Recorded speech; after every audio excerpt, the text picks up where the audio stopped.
નમસ્તે વિદ્યાર્થી મિત્રો, આજના ઓનલાઈન લેક્ચરમાં હું આપ સૌનું હાર્દિક સ્વાગત કરું છું.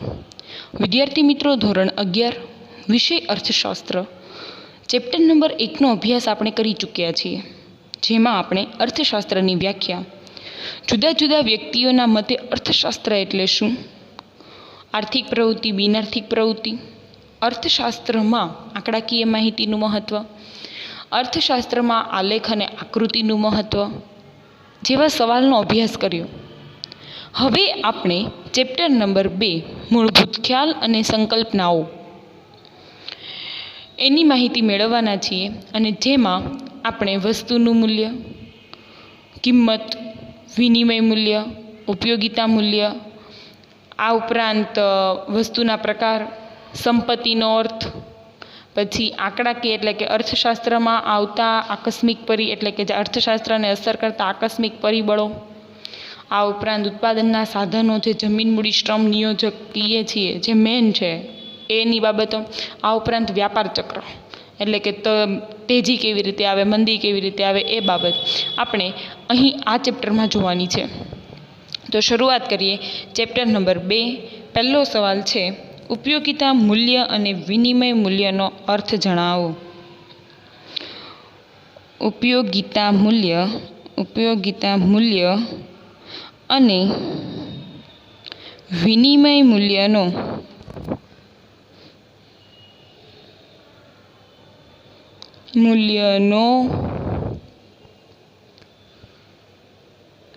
અર્થ જણાવો.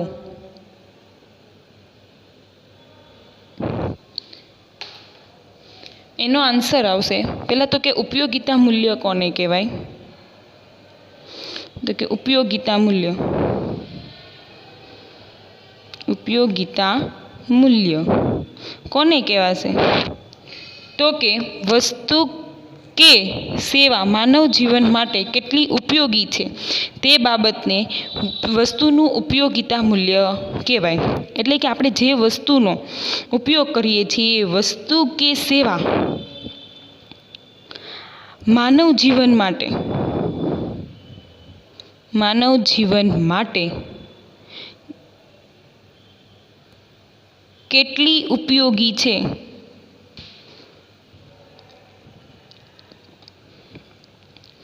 તેને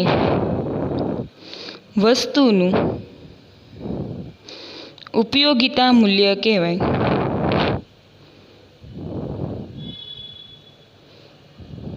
મતલબ કે કોઈ પણ વસ્તુ છે એ આપણા જીવન માટે કેટલી ઉપયોગી છે. જેમ કે હું એવું કહું કે ભાઈ અત્યારે જીવન જરૂરી વસ્તુઓ જેમ કે અનાજ છે, કઠોળ છે, દૂધ છે, આ બધી વસ્તુ છે એનું ઉપયોગિતા મૂલ્ય અત્યારે વર્તમાન સામાન્ય માણસ માટે વધારે હોય. કેમ કે એના માટે રોજબરોજની છે અને વધારે ઉપયોગી છે. એના સામે હું એમ કહું કે સોનું, ચાંદી એવું લઈ લઉં તો એ એટલી બધી ઉપયોગી છે નહીં, તો એનું ઉપયોગિતા મૂલ્ય ઓછું હશે. જ્યારે આનું જે આપણે જીવન જરૂરિયાતની રોજિંદી વસ્તુ છે એનું ઉપયોગિતા મૂલ્ય કેવું હશે? વધારે હશે. હવે છે વિનિમય મૂલ્ય. વિનિમય એટલે શું થાય? શું થાય? આપલે. તો કે વિનિમય મૂલ્યની વ્યાખ્યા શું આવશે? તો કે વસ્તુ કે સેવા ના અન્ય વસ્તુ સાથે, એટલે કે અન્ય વસ્તુ સાથે જ્યારે તમે જે વિનિમય કરો છો એના બદલામાં, વસ્તુ કે સેવાના બદલામાં અન્ય વસ્તુ સાથે તમે જ્યારે વિનિમય કરો છો, ખાસ આપણે અત્યારે શું કરીએ છીએ? નાણાં સાથે વિનિમય કરીએ છીએ. તો કોઈ પણ વસ્તુ કે સેવા માટે બદલામાં આપણે કેટલા નાણાં ચૂકવવા પડશે, અન્ય અથવા તો કેટલી વસ્તુ કે સેવા ચૂકવવી પડશે, એને શું કહેવાય? એનું વિનિમય મૂલ્ય કહેવાય. મતલબ કે વસ્તુ કે સેવાના બદલામાં અન્ય કેટલા એકમો મળે છે અથવા તો એને ચૂકવવા પડે છે, તો એને શું કહેવાય? વિનિમય મૂલ્ય કહેવાય.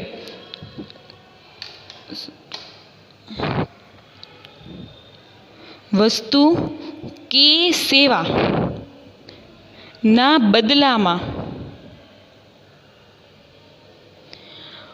અન્ય વસ્તુ ના કેટલા એકમ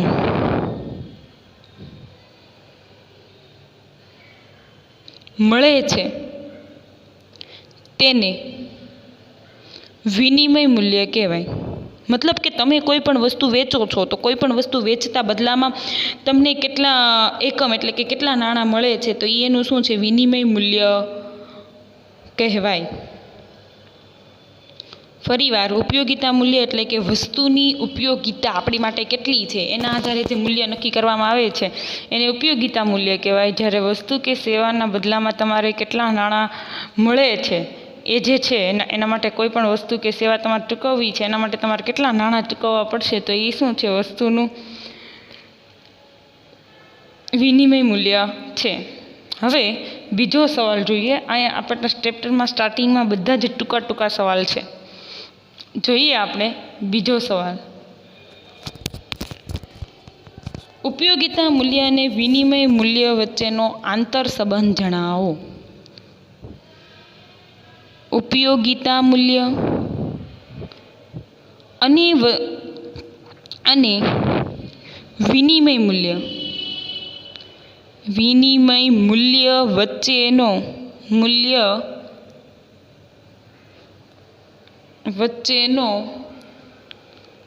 આંતર સંબંધ, એ બંને સાથે શું સંબંધ છે એમ આંતર સંબંધ જણાવો.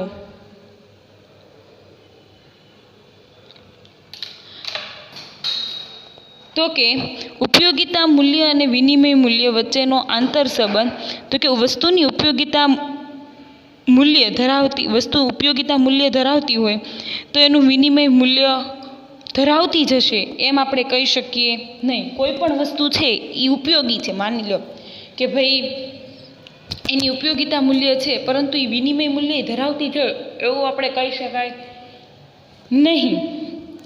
એટલે કે જો તમને ખબર છે આપણે પ્રાથમિક એટલે જીવન જરૂરિયાતની જે ચીજ વસ્તુઓ છે, જેમ કે આપણે હું એમ કહી દઉં કે ભાઈ ઉપયોગિતા મૂલ્ય આપણે ઓક્સિજન, જીવન જીવવા માટે આપણે જે ઓક્સિજન લઈએ છીએ એનું મૂલ્ય બહુ છે, ઉપયોગિતા મૂલ્ય બહુ છે. કદાચ એ ઓક્સિજન ના હોય તો આપણે જીવી શકીએ નહીં, પરંતુ એનું વિનિમય મૂલ્ય છે એને આપણે ખરીદવા જવું પડે છે. હા, અત્યારે આ સિચ્યુએશન આવીને ખરીદ્યો એ અલગ વાત છે, બાકી આપણે રોજિંદા જીવનમાં જોઈએ તો રોજે રોજ આપણે ઓક્સિજન ખરીદીએ છીએ, નથી ખરીદતા. એટલે આપણે એવું ના કહી શકીએ કે ઉપયોગિતા મૂલ્ય છે એનું વિનિમય મૂલ્ય છે. એટલે આપણે આવું વિચારતા હોય જે ઉપયોગી હોય એ લોકો લેવાના છે એટલે એનું તો વિનિમય મૂલ્ય તો હોવાનું જ ને એમ, પણ એ જરૂરી નથી કે જેનું ઉપયોગિતા મૂલ્ય છે એનું વિનિમય મૂલ્ય છે એમ. કેમ તો કે જે આપણે એટલા માટે જરૂરી નથી. મેં તમને અત્યારે ઉદાહરણ આપ્યું કે ભાઈ ઓક્સિજન, આપણે જોઈ લો કે ભાઈ ઓક્સિજનનું ઉદાહરણ આપ્યું કે આપણને બહુ ઉપયોગી છે, પણ છતાં આપણે શું કરીએ છીએ એને ખરીદતા નથી, એટલે એનું વિનિમય મૂલ્ય નથી. એવી જ એટલે પહેલો પોઈન્ટ એવો આવશે કે વસ્તુ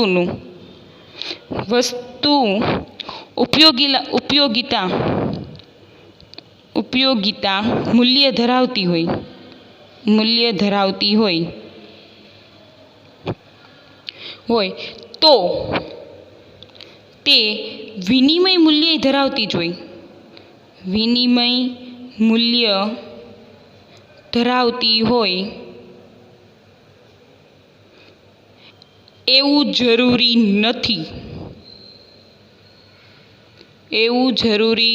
નથી. મેં એમાં તમને ઉદાહરણ આપ્યું ઓક્સિજનનું કે ભાઈ જરૂરી નથી કે જે વસ્તુ ઉપયોગિતા મૂલ્ય ધરાવે છે એ વસ્તુ વિનિમય મૂલ્ય પણ ધરાવે.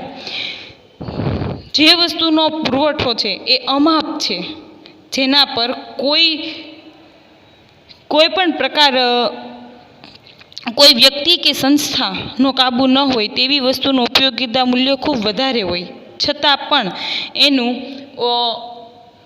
વિનિમય મૂલ્ય નથી. જેમ કે આપણે ઓક્સિજનનું બીજું ઉદાહરણ તમને સમજાય તો કે એવું હું તમને કહી શકું કે સૂર્યપ્રકાશ બહુ ઉપયોગી છે, પરંતુ એ અમાપ છે, એ ક્યારેય ખૂટવાનો નથી. રોજ એ અમાપ એટલે કે એનો જથ્થો છે ને અનલિમિટેડ છે, એ ક્યારેય નથી ખૂટવાનો.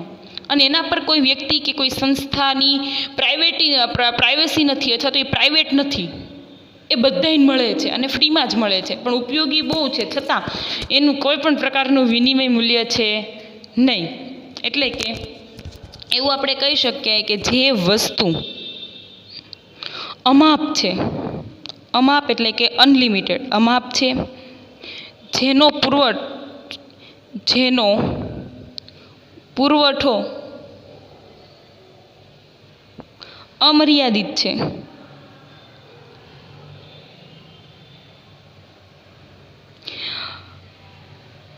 અને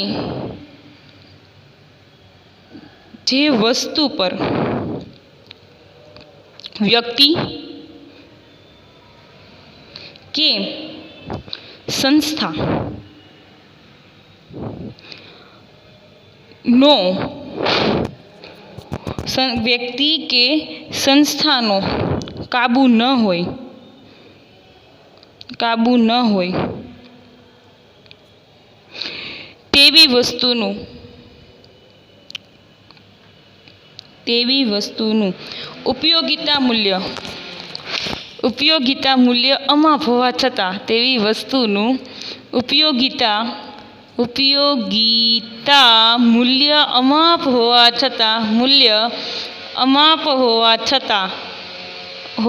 છતાં આવી વસ્તુ છે. ઉપયોગિતા મૂલ્ય અમાપ હોવા છતાં વિનિમય મૂલ્ય નથી. દાખલા તરીકે હું એક્ઝામ્પલ એવું લઈ શકું કે સૂર્યપ્રકાશ પછી ઓક્સિજન વગેરે. એનાથી ઉલટું જોઈએ કે અહીંયા શું કીધું કે જે વસ્તુનો પુરવઠો અમાપ છે, જેનો પુરવઠો અમર્યાદિત છે, તે જેના પર કોઈ વ્યક્તિ કે સંસ્થાનો કાબુ ન હોય અને છતાં એનું ઉપયોગિતા મૂલ્ય અમાપ હોય, એટલે કે એનું મૂલ્ય બહુ બધું હોવા છતાં વિનિમય મૂલ્ય હોતી નથી, જેમ કે સૂર્યપ્રકાશ, ઓક્સિજન વગેરે. હવે જે વસ્તુનો પુરવઠો મર્યાદિત છે, કેવો છે? મર્યાદિત છે, જેના પર કોઈ વ્યક્તિ કે સંસ્થા નો કાબુ છે, જેનું વિનિમય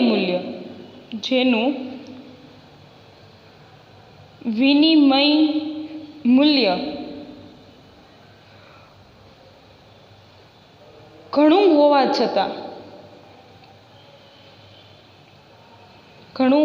છતાં તેનું ઉપયોગિતા મૂલ્ય નથી. હવે તમને એમ થશે કે ટીચર આમાં શું આવશે, તો કે એનું ઉપયોગિતા મૂલ્ય નથી. જેમ કે દાખલા તરીકે હું એવું લઈ શકું, સોનું,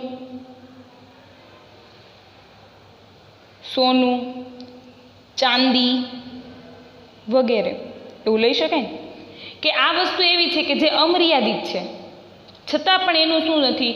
ઉપયોગિતા મૂલ્ય નથી. એનું વિનિમય મૂલ્ય ઘણું છે, કિંમતી ઘણી છે, મોંઘી ઘણી છે, પરંતુ છતાં એનું ઉપયોગિતા મૂલ્ય નથી. તો ફરીવાર આ બંનેનો વચ્ચેનો આંતર સંબંધ, એટલે આપણે એવું ન કહી શકીએ કે જે વસ્તુનું ઉપયોગિતા મૂલ્ય છે એ વસ્તુનો વિનિમય મૂલ્ય હશે જ. કેમ? તો કે ઘણી વસ્તુ એવી છે જેનો પુરવઠો અમાપ છે, ઉપયોગિતા મૂલ્ય બહુ છે, પરંતુ સાવ મફતમાં મળે છે. અને ઘણી બધી વસ્તુ એવી છે જેનો પુરવઠો સાવ મર્યાદિત છે અને કાંઈ ઉપયોગી નથી, છતાં એનું વિનિમય મૂલ્ય શું છે? ખૂબ જ ઊંચું છે. હવે આના પછીનો પ્રશ્ન છે, મૂલ્ય અને કિંમત વચ્ચેનો અર્થ, એટલે કે બંનેનો અર્થ જણાવવાનો છે.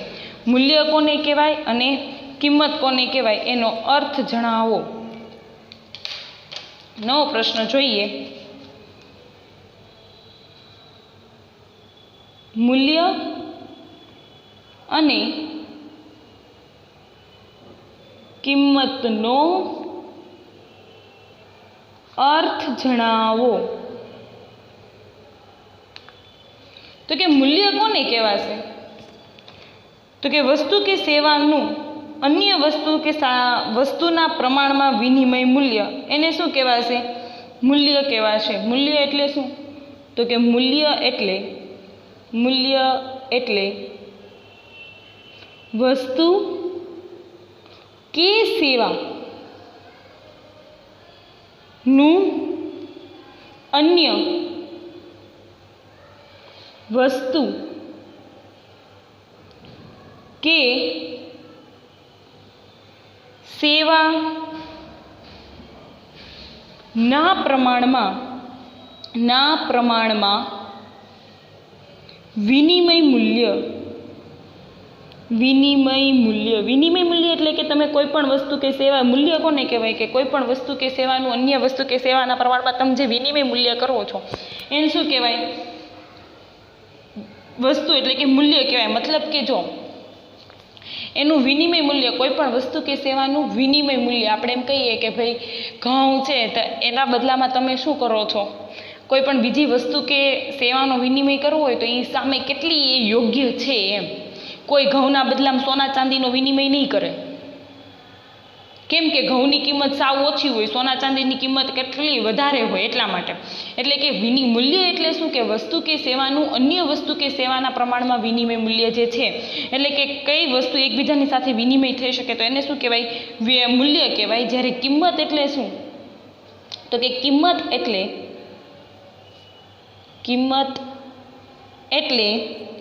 વસ્તુ કે સેવાના બદલામાં વસ્તુ કે સેવાના બદલામાં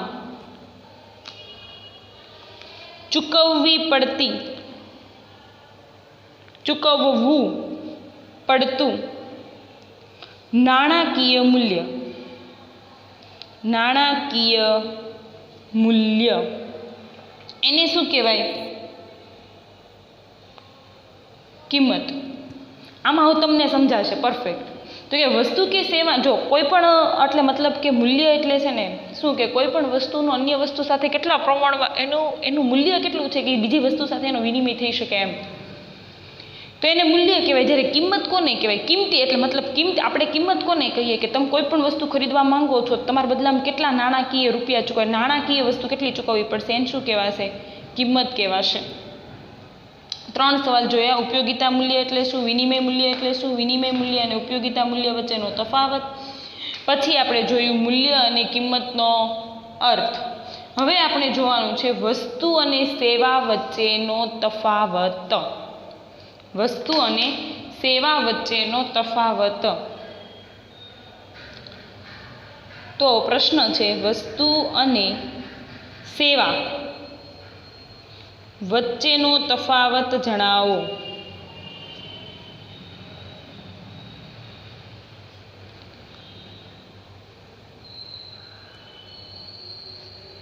તો કે અહીંયા આવશે વસ્તુ, અહીંયા આવશે સેવા. હવે આ બંને વચ્ચેનો આપણે તફાવત જોવાનો છે. ચાલો પહેલો મુદ્દો લઈએ. માનવી જે પણ કંઈ ભૌતિક બાબતો દ્વારા પોતાની જરૂરિયાત સંતોષે છે એને શું કહેવાય? વસ્તુ કહેવાય. વસ્તુને સેવા આપણને ખબર છે કે આપણે જો આમ તો ચોખ્ખા શબ્દોમાં આપણે આ તફાવત જાણીએ છીએ, પણ પરીક્ષામાં મુદ્દા સ્વરૂપે લખવાનું કીધું હોય ત્યારે આવી રીતે લખાય, એટલા માટે અત્યારે કરાવું છું. તો કે વસ્તુ એટલે આપણને ખબર છે જે ભૌતિક છે. સેવા છે ને ભૌતિક નથી, અભૌતિક છે. તમે માપી ના શકો કે ભાઈ એટલી સેવા. જેમ કે તમને તમારા જે પાઠ્યપુસ્તક છે એ વસ્તુ છે, પદાર્થ છે, કે એમાં તમને ખબર છે કે ભાઈ એટલી કિંમતનું આ પાઠ્યપુસ્તક છે, પણ ટીચર દ્વારા તમને જે ભણાવવામાં આવે છે તો એ ભણાવવું એ સેવા છે, એ અભૌતિક છે. આપણે ભણાવી દઈએ છીએ એને એકદમ જોઈ શકતા નથી કે ભાઈ કેવી રીતે, એટલે કેવું ભણાવે, એટલે મતલબ આપણે ભણાવવાની છે ને એ સેવા કહેવાય, એટલે એ તમે જોઈ ના શકો.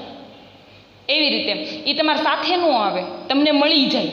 જેમ કે ડૉક્ટર પાસે તમે જાઓ એ તમે સેવા મેળવો છો. ત્યાં જઈ તમે એમ ના કહી શકો ભાઈ ડૉક્ટર પાસે હું ગયો તો હું એક થેલો ભરીને સેવા લઈને આવ્યો એમ. એની વકીલ પાસે જાઓ તમે ત્યાંથી એડવાઇસ મેળવો છો. એડવાઇસને કોઈ તમે કોથળીમાં કે બેગમાં ભરી શકતા નથી. તો વસ્તુની વ્યાખ્યા શું આવશે? તો કે માનવી જે ભૌતિક બાબતો દ્વારા પોતાની જરૂરિયાતને સંતોષે છે એને શું કહેવાય? વસ્તુ. શું આવશે? તો કે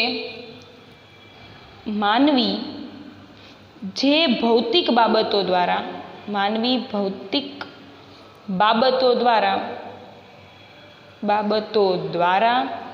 પોતાની જરૂરિયાતને પોતાની જરૂરિયાતને સંતોષે છે તેને વસ્તુ કહેવાય.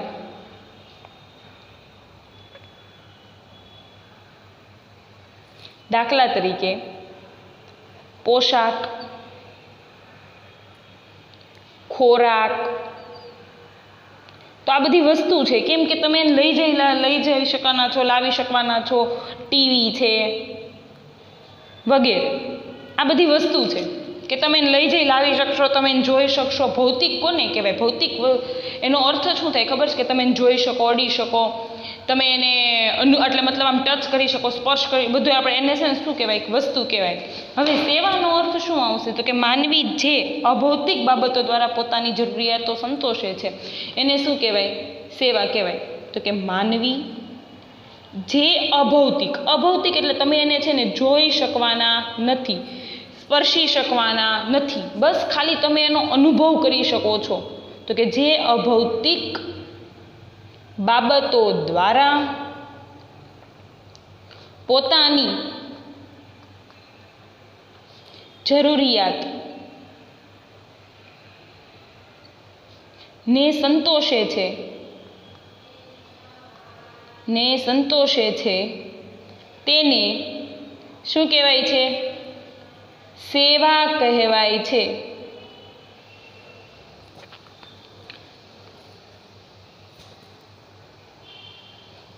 એટલે કે તમે એને જોઈ શકવાના નથી.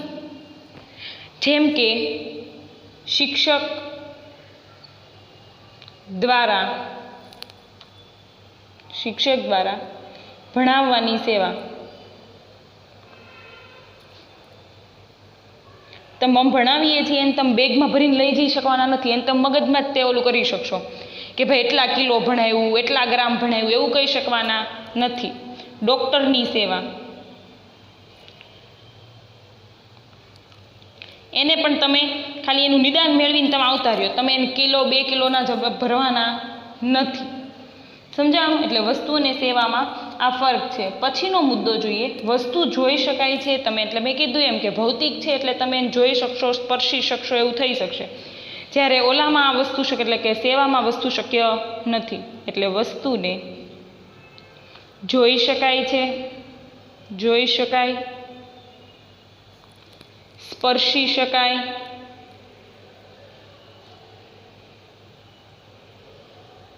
છે. જ્યારે સેવાને જોઈ શકાતી નથી, તમે એને સ્પર્શી પણ શકવાના નથી, સ્પર્શી શકાતી નથી, ફક્ત અનુભવ કરી શકાય છે.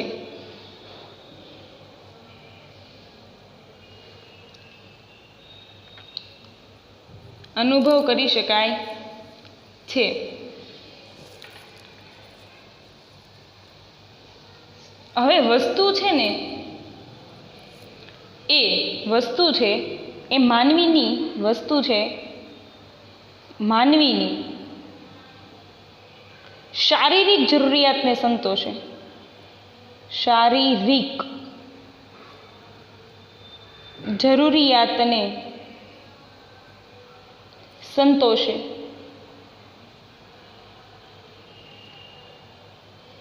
સેવા છે ને વ્યક્તિની માનસિક જરૂરિયાતને સંતોષે. સેવા વ્યક્તિની માનસિક જરૂરિયાતને સંતોષે. બસ આ એનો તફાવત છે. વસ્તુ અને સેવાનો તફાવત કે તો વસ્તુ અને સેવાનો તફાવત શું? તો કે વસ્તુ છે એને તમે અડી શકો છો, સ્પર્શી શકો છો, એ વસ્તુ છે. જેને અનુભવી જ શકાય છે ખાલી, એને સેવા કહેવાય. બંનેના ઉદાહરણ લખવાના અને આવી રીતે મુદ્દામ ઘણી વખત 2 માર્ક્સમાં પૂછાઈ શકે. વિદ્યાર્થી મિત્રો, આજે અહીં સુધી રાખીએ. હવે જોવાના છે વસ્તુના પ્રકારો. કેવા કેવા પ્રકારની વસ્તુ આવે એ આપણે પછીના વિડીયોમાં જોઈશું.